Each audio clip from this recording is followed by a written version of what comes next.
warahmatullahi wabarakatuh. Baik, bismillahirrahmanirrahim. Halo semuanya, perkenalkan kami dari kelompok 5 yang akan mempresentasikan tentang materi kesadaran dan proses kognitif. Di sini izinkan saya untuk memperkenalkan diri dulu. Perkenalkan, saya Amiruddin Maulana Hasan, dan di sini dua rekan saya. Siapa? Saya Rara Faradita. Saya Siti Nurrasisa Salsabila Nasar. Oke. Di sini kami membagi beberapa materi, yaitu ada pengertian kesadaran, ada pengertian proses kognitif, ada hubungan kesadaran dan proses kognitif, dan terakhir ada implikasi dalam kehidupan sehari-hari dan pendidikan. Oke, untuk itu, untuk pemateri pertama saya berikan kepada Salsa. Baik, terima kasih atas kesempatannya. Di sini saya sebagai pemateri 1 ingin membacakan materi tentang kesadaran dan proses kognitif. Apa sih itu kesadaran? Kesadaran merupakan kondisi mental ketika seseorang menjadi pikiran, perasaan, dan lingkungan di sekitarnya. Menurut Sigmund Freud, kesadaran adalah bagian dari struktur kepribadian manusia yang mencakup apa yang disadari pada saat tertentu. Dalam psikologi kognitif, kesadaran sering dikaitkan dengan kesadaran diri dan kesadaran lingkungan. Tingkat kesadaran dapat dibedakan menjadi 3. Yang pertama, kesadaran penuh, saat individu menyadari apa yang dipikirkan atau dirasakan. Yang kedua, prasadar, informasi yang tidak sedang disadari tetapi dapat diakses jika diperlukan. Yang terakhir, bawah sadar, dorongan, ingatan, atau pengalaman yang tersembunyi dan sulit diakses secara langsung.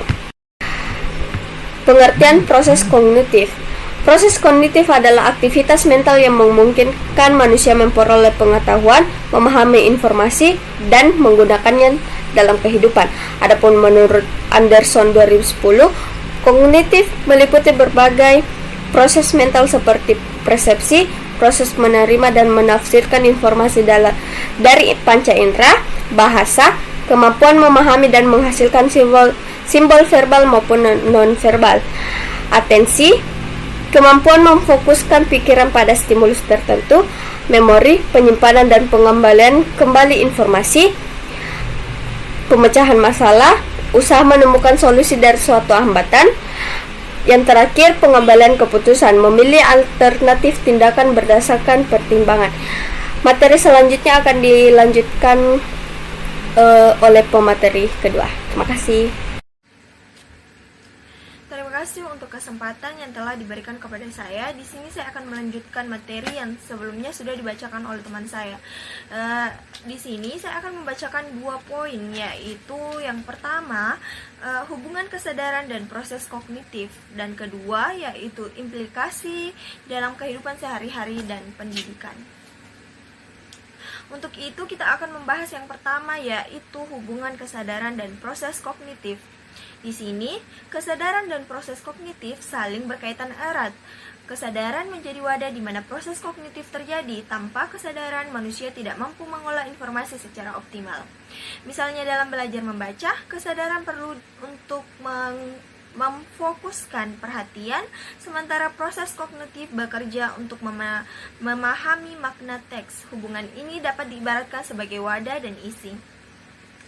Kesadaran adalah wadah yang mampu menampung berbagai proses kognitif yang berlangsung secara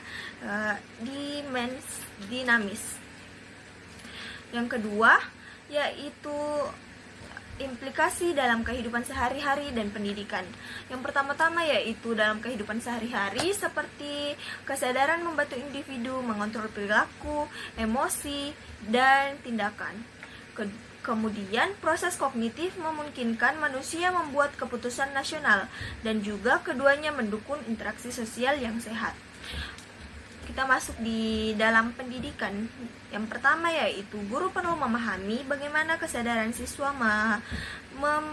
memengaruhi fokus belajar, dan juga strategi pembelajaran berbasis kognitif seperti active learning dan problem basic learning, membantu siswa mengembangkan kemampuan berpikir kritis.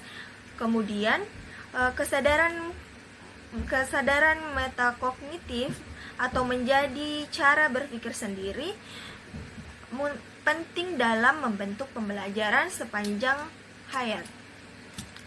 Terima kasih. Sekian dari materi dari saya. Terima kasih kepada kedua rekan saya yang telah memaparkan materi ini.